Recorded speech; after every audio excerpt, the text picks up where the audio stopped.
I've had a failed marriage. I've had so many failed things. What? Yeah. I wasn't a husband. I was an excellent father and a woeful husband. And I went into the marriage. It didn't work fine. I was actually filming and somebody called me and told me I wanted to die. You know, I cried. Yes, when it happens, like, I just want to die. Remember when I was arrested? Yes. In Panty, I just told, when they said I should write my sister, I said, I wish I can just die. I'm not saying I have all the fault, though, but I was a very insensitive husband. After that one, I went to a second divorce. Yes. I went to a second divorce. At some point, my wife died. Oh, I'm so sorry. My son died. We're officially divorced. You're officially divorced, right? He was widowed Yes. at the time that we got married, Yeah. and he had 4 boys at the time. We lost one, we buried one together. And I had a daughter. I brought a daughter to the marriage, and we have a daughter together. Yes. If my income is 50 naira, Yeah. and you're expecting me to give you something of 100 naira, you are not a wife, you are a knife. And like I said, if they watch the video, from wedding day, she walked away from the wedding. The human being does not behave like the next thing. You don't slap, you don't carry knife. The next thing, I'm sorry, I don't know what came over. I said, that thing will come over you. Now you won't deal with, no be demon. We all know what we want. What if husband has not been for me? What if that's not where I want make my life carry me go? Because there's always a chance that you give love to a wrong person. Like in my own situation, I fought till the end and I prayed like hell. Yeah. And I got to the point of, you know what? If it doesn't work, it is not meant to be. Yeah, divorce. Right. That's a huge price. He's a good man. Good man. Good father to his children. But I got to a place where I wanted more. With age, hallelujah, thank God for 50. I don't care.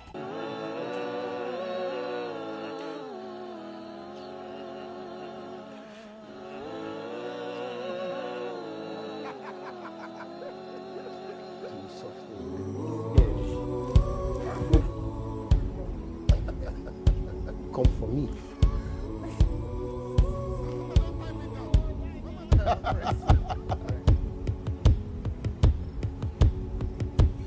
So it's like sometimes we go through things that bring us down.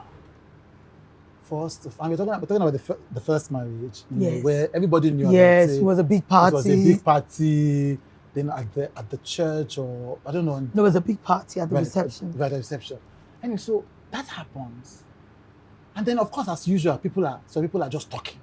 Oh, you know, people always have wisdom to share. Yes. When it's another person's life. Story. She should have done this. She shouldn't have done this. Did you ever think I will never be able to find love again? Did you ever think, Well, maybe this is not for me? And when you now look back, do you think, maybe I needed to go through that? Okay, to the only appreciate reason why I'll share this with you Right. is to encourage young ladies out there Right, that are in a hurry to get married, right, right, that are pressured to get married. right. You know, that they feel bad that, oh, my friend just got married. Yeah. Well, I also want to do Bello 9 job wedding, to do groomsmen. Hey. I want to party. Yeah, destination wedding. Yeah. Calm down. Take your time. If you're rushing, you will rush out. Lesson learned. Not trying to drag anybody. I'm going to talk about me. You know, I just wanted to get married. I want to do things right, have children, and all that pressure. Oh, and I went into the marriage. It didn't work fine. God bless everybody. Everybody's doing well. And it ended in a very bad way. On social media, the noise was everywhere. Yeah. I was actually filming and somebody called me and told me I wanted to die. You know, I cried. Right. You know, lost some good deals then. Right. But I didn't let it break me. I Yes. didn't let it break me. I thank God for mom. Mom said, "Murasishe." What I was just doing then, I was just collecting all the scripts in the East. Any script they give me, my mom was living in Aja then. I went back to mom's place in Aja.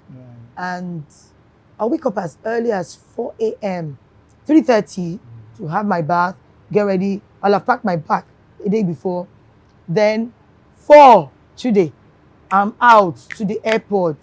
Me, I don't reach airport like 5 or 5:30. Ready to 5, waiting for the 7:30 or 7:30 flight to Enugu. That was how I survived that period. I channeled it to work, and I was saving. I was saving my money. I was saving. I could remember Nella Badmus. We were always together on set. You know, we'll be playing. She will make me feel bad, cracking jokes, laughing, happy. I didn't let it bring me down today. Bad times will come. You just have to let it go. You're human. The question is, do you want to die for the bad time? Yes. Okay, let the bad time swallow you. Yes. Yes, when it happens, you're like, I just want to die. Remember when I was arrested in Panty, I just told, when they said I should write my sister, I said, I wish I can just die. The man said, go to here now. I said, yes, because I didn't do wrong. Let me just die so it will cover the whole thing. I said that minute. But after a while, I took it back. Whatever it is today, it will pass. Preach. Because Preach. you serve a living God. You are human. Don't be negative. There are times negativity will come. Yes. There are times jealousy will come. Yes. There are times anger will come. Do not let it overwhelm you. Do not let it eat you up so that when the trouble times come, it will pass. So you just have to take the time. So as a young lady out there, do not be pressured to get married. Get married because you want to get married. Get married because you love him. You want to spend the rest of your life with him. Don't get married because mommy and daddy are saying get married or your friend just get married. Have children because you want to have children. You want to be blessed with children. You love children. Don't have children because the society will say, oh my, Agomani. Hey, she's barren. No. 12 years, 6 years. You never marry. Ignore the gossips. Ignore the naysayers. Give them, the middle finger. I don't care. Yes. I love it. Ignore because you have your life. Do what makes you happy. You know, something else that you have been silent about for years, and there has been speculation, dramatization. People have written essays. Really? You know, yes. You know, there's a website that wrote down the full details of the breakdown in Ireti Doyle's marriage. It's on the internet. And like, you know, you click on it. As per the third person in the marriage, and there's nothing that like, you know, so people have written because when you, and then you've just kept, as usual, your peace, you know, just, you're not unperturbed. When I called you about the interview, you know what you said to me, you're not unperturbed. So, but you've spoken, and this is important because you've spoken a lot about, you know, Patrick Doyle Media, you know, I am Patrick, Patrick and I. And so people are asked, I'm wondering, is there still an Uncle Patrick and you? What is this? What's happening? We don't see you together. We don't see you talking about that. What's happening? Auntie. We're officially divorced. You're officially divorced. Right, right. Is there a reason why you didn't engage any of the speculation about it? Do you see me talking about my personal life in public? No, actually. That's nobody's business. You're not entitled to that. Yeah. That I am an actor and I ply my trade in the public arena does not make you entitled to my personal life. That's a, you know, and quite frankly, I don't owe anybody any explanation. So go ahead, speculate all you want. If it helps you digest your morning tea, I'm happy to oblige. Yeah. Yeah. But you know why people will be interested? Because, you know, No, I don't know why. Tell me. Okay, because we love stories. We love, you know, that's why we go and watch Cinderella. That's why we go and watch over and over and over again. Yeah. 20 remakes, we keep going, you know, Sound of Music, you know, all of that. We just spend, and people like me grew up, you know, watching two of you do things. I think there's a movie I remember, one of you, I don't know if it's all about Ireti. Yeah. So people have seen this beautiful picture for years, and suddenly they don't. So first, there is a dissonance, but more importantly, I think that people live their lives vicariously through celebrities. And so when that happens, you know, remember when Jennifer Aniston and Brad Pitt broke up, and Oprah said, how are we going to drink tea? I think that's the fascination. Which is such a shame because my life is not an animation. I'm sorry if I contributed to shattering your image of love and the perfect couple, but my life is not an animation. And I cannot sacrifice my life at the altar of your imagination or your fantasy. So if I hurt anybody, I'm sorry, but I had to choose me. I say it was a picture, it was a pretty picture, and there was a wide lacuna between the picture and reality. That's all I'm just going to say. Right. Wow. Okay. I mean, but just even if so, you said that's what you're going to say. And Should they go try, Sha? I don't want to push, but You're pushing.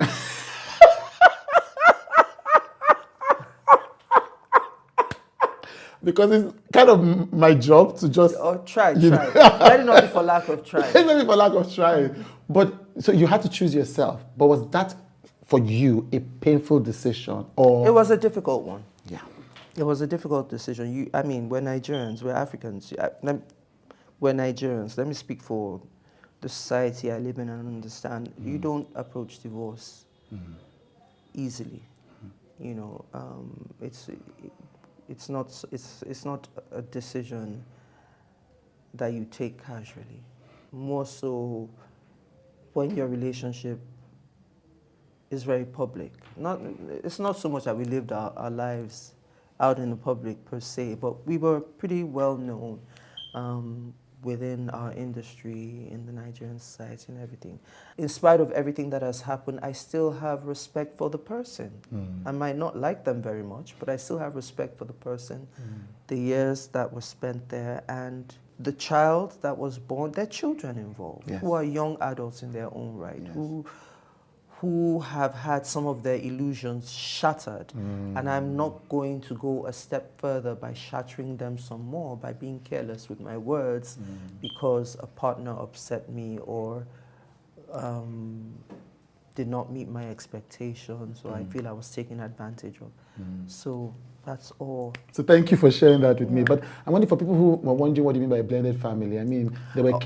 He was widowed at the Yes. time that we got married, and he had 4 boys at the time. We lost one, we buried one together.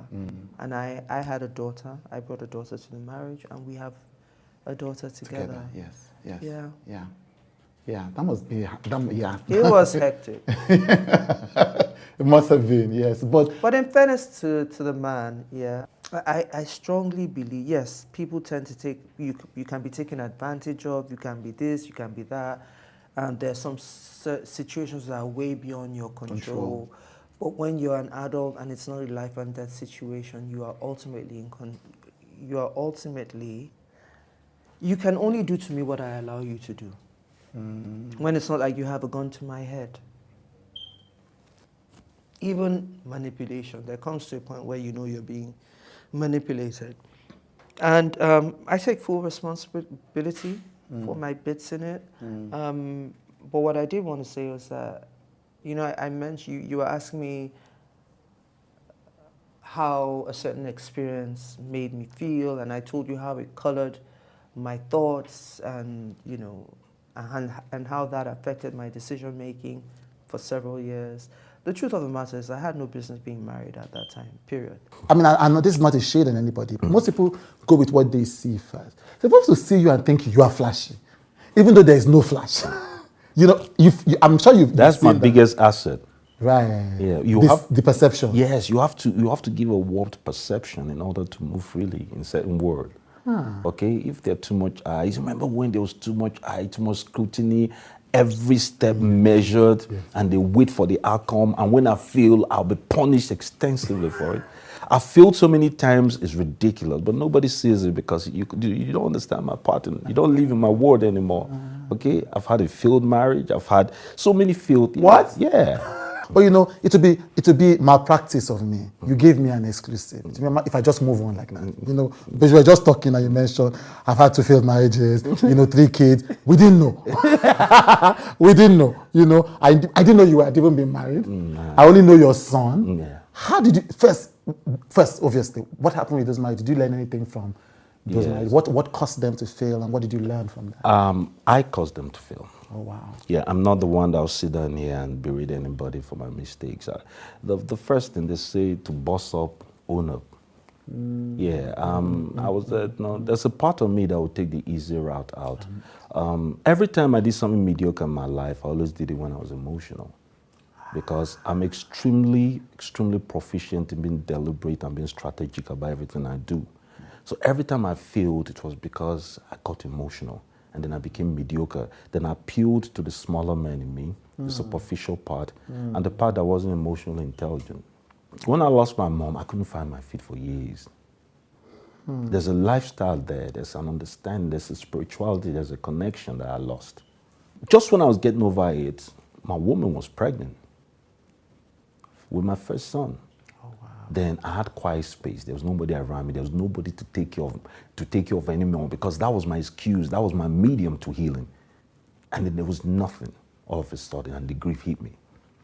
The loss hit me, and I didn't know how to stand. I couldn't sleep days on end. I was irritative. I wasn't the loving man she married.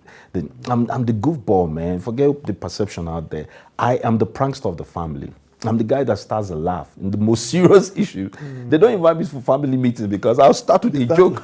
And then my dad was like, we are trying to be serious. Yeah. So I lost that. I lost my sense of humor. I lost the lion in me. I lost the leader in me. I just gave myself to the elements. And so she suffered for that. And then I became an obsessive dad. I took everything in me to my son. I was changing diapers. I was the proper stay-home dad. You know, so I took everything to him and left her behind. I took all my love and attention and left her behind. I wasn't a husband. I was an excellent father and a woeful husband. So they're not built like us, my brother. They're white. They're not built like us. And after a while, she said, I can't find who I'm married. How do we? And we parted as friends. I said, I'm here, but I'm not here. There's no presence here. I don't know what it would take for me to heal, to bring myself back, but if you want to wait for me, I'll appreciate it. But if you can't, I'll understand. She said she can't. So as friends, we parted, we shook hands, and I went to try and heal myself. So I found certain parts of the world that people didn't know me, and I went there. I went to Gambia. Yeah, I went to Gambia. The president then was a friend of mine. I know people say Germany is the worst person, but I called him and said, I'm dying. I can't find my feet anymore. I need somewhere nobody can find me. So they made the presidential suite available at my own private beach. And I went there. I would stroll. It took 2 weeks till the dam broke. So I was able to cry by the beach, cry properly, and relieve myself of pain that I was harboring for years, and then went on the journey of healing. You talk about the children. Did you pay a price with your marriage as well? Divorce. Yes. So 5 years ago, yeah, divorce. Right. That's a huge price. He's a good man. Good man, good father to his children. But I got to a place where I wanted more. And I would always travel back and forth, you know. But I knew at a point that if I really want this, it came with a sacrifice. It wasn't a sacrifice of marriage, but then he being there and the distance didn't help.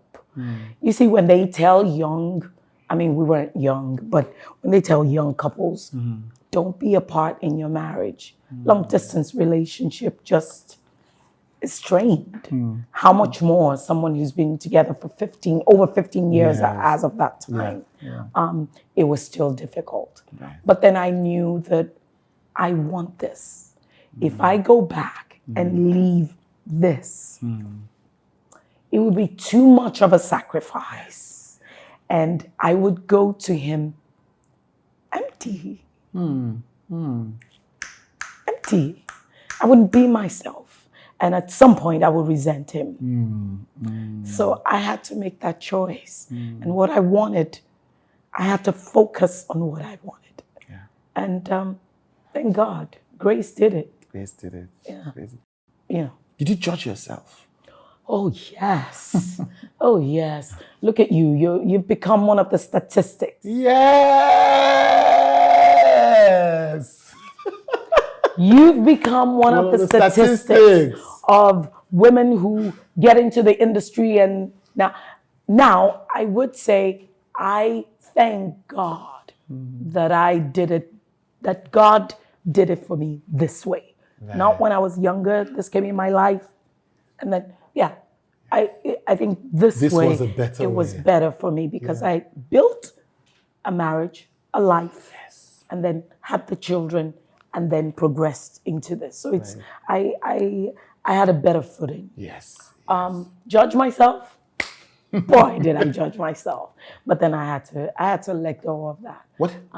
I suffered that judgment for so long. Yeah. Innately, I didn't tell anybody. Yeah. People didn't know. I would read online, Shaffy Bello married for 25 years, blah, blah, blah, blah.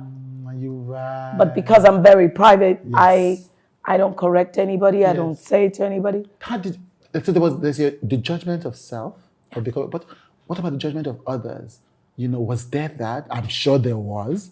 I'm not sure, I don't know if there was, but usually there is. Yeah. And how did you navigate that? Especially people who would say, and people are rather bold, especially if they're Nigerian, they say, how do you choose career over family? Yeah. And how did you handle that? Now I will say this. With age, hallelujah, thank God for 50. I don't care. Yeah. I was 45. I've never been the one to care much what people say about me.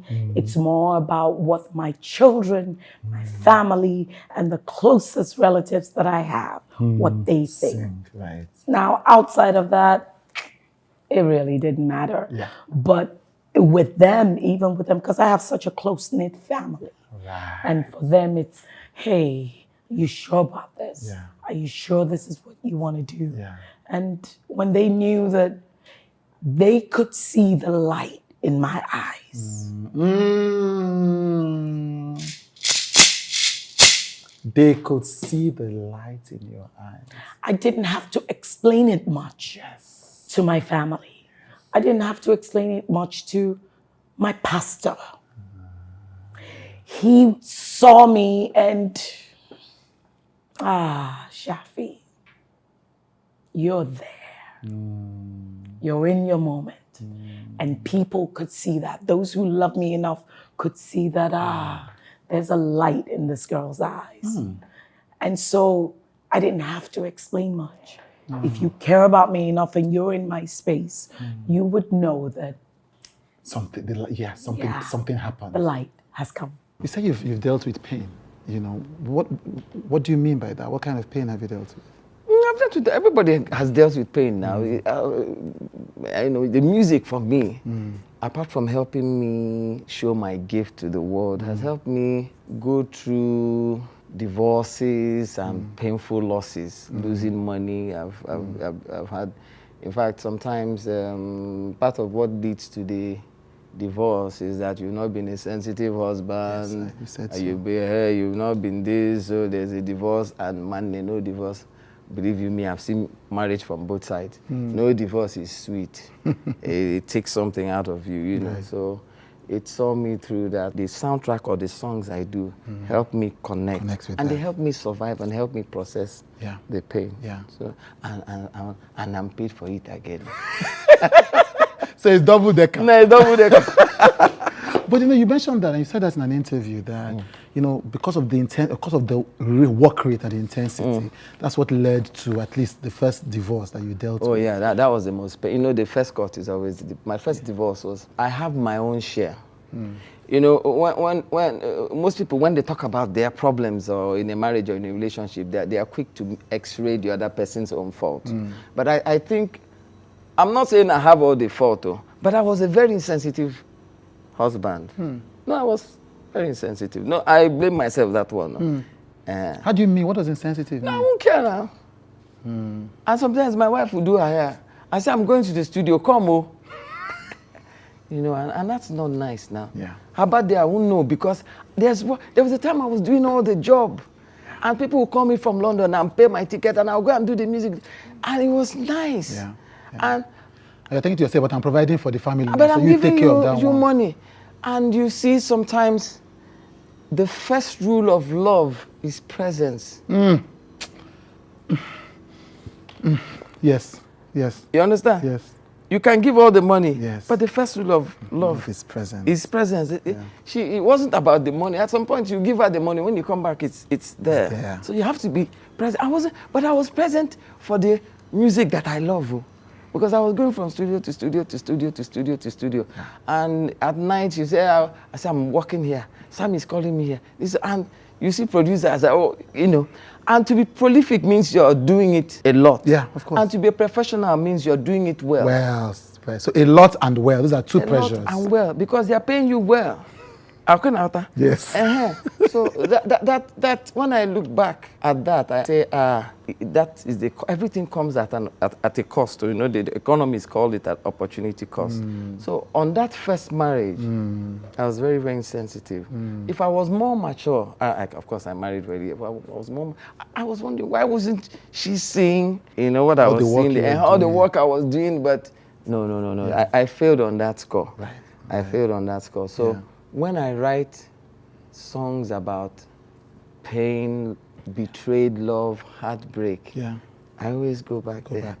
Because the first day she looked at me and she said, "Lou, I can't take this anymore." I knew she was saying the truth. So I didn't want to argue, So that's part of the cost of the music. So luckily one soundtrack came. I said, "Okay, I'm going." So I went and did the soundtrack, and it was I don't remember. It was Living Without Love. Right. I would live without your love. I'll move on. No, saying things to yourself, to console myself, stupid things to console myself, instead of to go and beg the woman. So that's the cost, But it's made me a wiser person. Right. It's made me. I've gone through pain. After that one, I went to a second divorce. Yes. I went to a second divorce. At some point, my wife died. Oh, I'm so sorry. My son died. Oof. Yeah, so when I sing, Chima, it's from my heart. I feel it helps me. It's my exhaust pipe for those things. And it helps me deal with it to some level. But I tell you, there's no method of dealing with a problem better than confronting the problem. So music wasn't fair to me on that score. I was using it to escape. When I should have just gone. Focused on it. And focused on the problem. Because some things that where they sweet you today, at some point they will hurt you. Yeah. So that's how it's been a blessing and it's been a curse. Yeah. I'm a one-man mopo. I don't deny that. I get everything done just on my own. But I mean, again, I'm sure you would not want to answer this, but this, because you mentioned this. So yes, one of the things they say, hard guy, but you fall in love. Oh yes. Oh yeah, I'm So a is lover that- girl. How do you marry the two? How do you marry the hard girl and the love and the person who, because we're all human beings, we all need love. Yeah. And does that scare you when you fall into that place? Because like, this is a place that will show a side of me that I have put the tortoise in front of. Well, I am not afraid to be vulnerable around people that I love. I am a helpless, romantic person. It would be my workers, it might even be my parents, my siblings, my spouse, whatever kind of relationship I am in, I love to give love. I love to be received. I'm not ashamed of being vulnerable, but one thing I would tell you is that I am ashamed of being vulnerable to people that I don't care about. Once I don't care about you, I don't owe you my vulnerability. So that's not. But once it is that I have feelings for you, yes, I'm vulnerable. I can fall in love and I can do all of that. It's said that you can be hot and cold at the same time. You can be hard and you can be soft at the same time. Yeah. That's me. Does it work? It works perfectly well. Right. It works perfectly well. But the thing is, sometimes the balance might not be right. It would affect you sometimes, and it does affect me too. But it can work. It can work. Yes, and it doesn't absolutely. need you of joy to balance it. No, you don't have. No, it doesn't. No. You mentioned that when you're vulnerable to people who you don't care about, that's a problem. Yeah. What about, and you know what I'm asking, what when you're vulnerable to people that you care about and it turns out that you didn't deserve it? Yeah, well, if you don't deserve it, you don't deserve it. You just go. I mean, it's not a do or die affair. Isn't that a case against not being vulnerable at all? It's not, because there's always a chance that you give love to a wrong person, or you give. I don't think there's ever a wrong person. You see, there are two good people they can fall in love at the bad timing of their life. Two amazing people, and when you get to hear about this person, oh, this person is amazing. Are you kidding me? Oh, this girl, she is amazing. But they're together and it can't work because it's a different timing. It's a wrong timing. So sometimes it's not all about the right person. It's the right timing. Right, Yeah. right. Do you regret being in any of those relationships that have been turned out to maybe wrong timing or wrong person? Honestly, I've only regretted one thing in my life. But my relationship, no. My first relationship gave me the most beautiful boy in the whole world. Right. The second one taught me that even if you show me true love, you could still be the devil. So I learned a lot from my relationship. So I would never say that I regret it. Should I have been there? Well, if I was to take myself back, probably I wouldn't have gotten myself involved or indulged in that. But I don't think I have a right to regret what I went through. You don't think you I have a right to regret? because I put myself there. All I like have to that. do is grow, learn, and move on. You mentioned that the job of a deputy governor is to be an assistant, you know, and so you think you can do that effectively well. I'm from the Niger Delta as well. You are from the Niger Delta. We know our people. They are conservative. They are patriarchal. They are etc. They say to her, but she know if you stay for husband house now, as she want deputy, you go fight the governor. You go do this one. You know those kinds of things. If a voter, and this is your constituency, you can't change them overnight, you know. If a voter has those issues in their minds or is worried about that, what do you say to that voter? You're not ready for change. Because you cannot be looking at my bedroom life and telling me that I cannot change you, I can change the state. You can't do that. Right. Because that's irrelevant. If we're talking about a marriage conversation, that can come up. If we're talking about leadership, that shouldn't even be, that even should be a yardstick of and a conversation to even, I mean, am I the one, I don't want to say too much, but the truth is, we all know what we want. What if husband has not been for me? What if that's not where I want make my life carry me go? You know, there's so many things that people should look at. What if I have said to myself, I do not ever want, I'm just saying, you know, what if a person has said to herself, I don't ever want to get married, but I want to rule. So I can't do that because there's no man beside me. I mean, we should be wise. Should be wise. Yeah. You've kept Nigerians in suspense for 3 years, some will say forever. So I want to ask the big question many people want to ask. What happened to your marriage? It didn't work. You know, I learned a massive lesson from that experience. And it is that love is not enough. When you meet somebody and you want to spend the rest of your life with them, love is just one of the qualities that you need, but it's not everything. So when the marriage ended, you were still both in love? I mean, I can't speak for him. Right.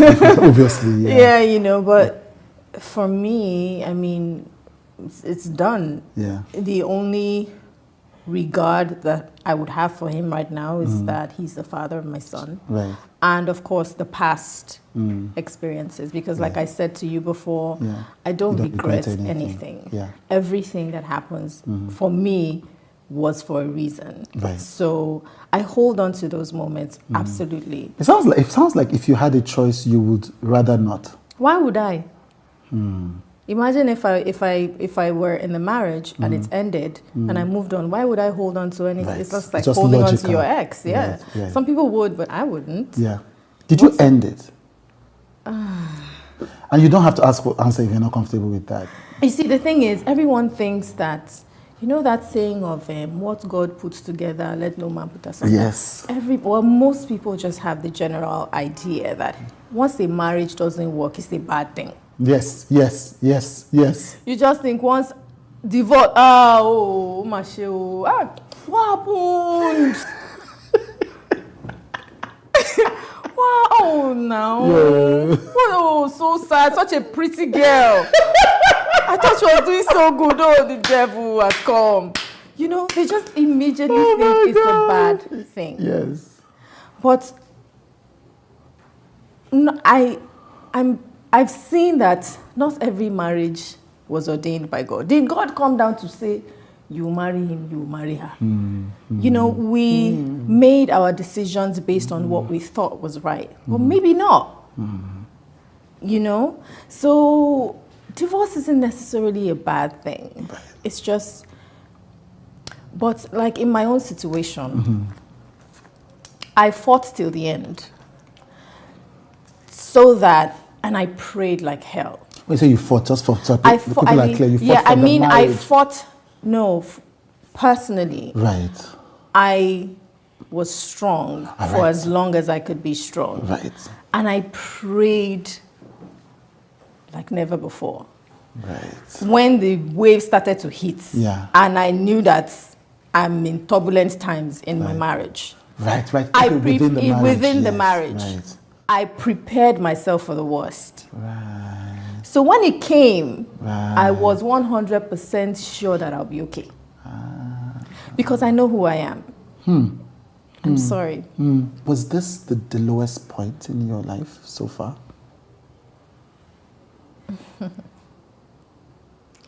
I had a conversation with somebody and she pretty much asked me the same question. And I said to her, do you know I never shed a tear for my divorce? As heartless or as insensitive or as cold as that might sound, I never did. Because I had given it my all. Right. And I got to the point of, you know what? If it doesn't work, it is not meant to be. No matter how much I cry or wail or if it doesn't work now, there is nothing else I can do. Right. So that's the reason. I think is that the reason why it's easy to ride the wave, because you know you've done your best. I think so. You've given it your all. Yes. So it's like what comes is inevitable. Yes. In 1997, that now changed. Right. That was when my life took another turn. Okay. Because I got married in 1997. Right. And then I was just a young 20-something-year-old boy serving God, wanting to settle down. And I knew I loved God. I was doing everything right. And then I didn't realize, because when you are not married and you are poor, there are a lot of buffers. If you hang out for your friend's house, if you go snack, you can do it, but you can't try that as a married man. And I knew that money was important. Not that I didn't know, but I just felt that, okay, if we're getting married, this is who I am. I have just 200 members. I've written some books, selling. I'm trusting God, things are getting better. So we're just going to grow together. Oh, no problem. I love you the way you are. I love you the way you are. And I fell for that trap. Because I didn't realize that I love you the way you are does not mean I love you to remain the way you are. Because I didn't know. Because life is lived forward but understood backwards. Now I can now see that, okay, when a woman tells you I love you the way you are, she's honestly in love with you. But somewhere in her subconscious mind, she's like, okay, based on potential, within 2 to 3 years, maybe 5 years, if I suffer for 5 years, it go change. So every woman, one way or the other, have that timetable in their unconscious mind. When the timetable can't reach, blow. They go blow up. They will blow up in your face. So that was it. So, and I was then all of a sudden you get married and they are like, okay, I say, I'm sorry, I can't afford that. We can't afford that. Well, no. If they cannot take care of his houses, what's that? I say, hello, babe. I don't lie to you now. This is my income. Even my account number, see, there's no secret anywhere. So if my income is 50 naira, and you're expecting me to give you something of 100 naira, you are not a wife, you are a knife. Because I didn't lie to you. There's no full disclosure here. So what's all this all about? Then, to now make matters worse, we got pregnant. So as I was expecting my first child, as the pregnancy was growing, my frustration was growing. My depression was growing. Say, oh, mom, if you feed woman, her picking, we can't feed. You shared about your wife, your first wife, I think, and all the challenges in that marriage. And also that you hadn't seen your kids since 2006 or so. Yeah. 2006, Yes. What do you think? I mean, again, the beauty of the thing is that most of the things you preach, people can access them on social media and get the full detail. But 2 things happened for me. One, at the time this was happening, you were doing wisdom for singles. So how were you dealing with this kind of toughness in your marriage, but still teaching singles and couples? Actually, I would say that my ministry, for the relationship ministry, was born out of my misery. So I would say to people, you can go to my YouTube channel at Dr. Olumide Emmanuel. The 3 parts is fully there. Yes. Because it's not something we can begin to dig back into. Yes, yeah. But like I said, I got married in 97, and I realized, just like I said, and I realized that, wow, you can be honest, sincere, and sincerely wrong. You can be naive as a result of religion. You can just think that, oh, I'll just pray, love will conquer, we'll pray about it. And so when I began to realize, I'm like, wow, how did I enter this thing? And like I said, if they watch the video, from wedding day, she walked away from the wedding. Yes. So really, so from day one, I already knew that. So I'm now like, how can I help people not to enter? Right. So, you mentioned it now that on the day of the wedding, your wife left. So is it religion? Because now in this generation, they say that's a red flag. Was it really? Because one of the most powerful things that came out of that was a interrogation of a doctrine around divorce. Yeah. Yes. So was it because people have said divorce is a sin, and you're a pastor, that kind of big red flag, didn't make you stop the wedding? Or was it love? Or was it what? It was a function of the fact that I know that God hates divorce, and I don't believe in divorce, and I believe that I knew what the problem was, and I can solve the problem. But you can't help somebody that doesn't want to be helped. So that was the issue. I'm like, I know you have mental issue. We can help you. You need psychotherapy counseling. But you think it's prayer. Because you mentioned that she was a prayer warrior. So I say it's not prayer. Because one thing you need to understand, you are a spirit. You have a soul. You live in a body. Now, the same way you have physical wounds, you have emotional wounds.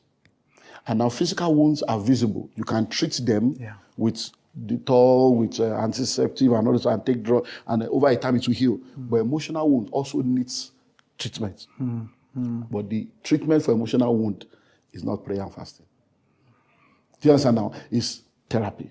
So we need to take you back to where the pain came from, where the things came from, and really take you back to trauma. Because a lot of people are out there, they are traumatized. Yeah. They are hurting people, hurt people. Yeah. They are still locked up in their experience, locked up in their past. So I knew I could solve the problem. I said, come, I can help you. Let me take you through this therapy. Let me take you through, because I've studied, my back to 95. I've studied all these things. I said, look, I can help you.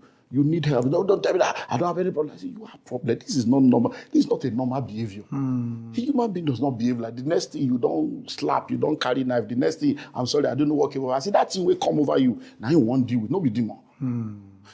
But so that was my own thinking, okay, I can help. But of course, I realized that you cannot help somebody that does not want to be helped. Yeah. When you study the Bible, in the beginning, when they came to Jesus in Matthew, they said, he said, no, in the beginning it was not so. So according to the original plan of God, man and woman must be together for a lifetime. But when you look at the time of Moses, when someone gets married, and the man does not like her anymore, say, I don't like your food, and they'll just send her away, which is called the putting away.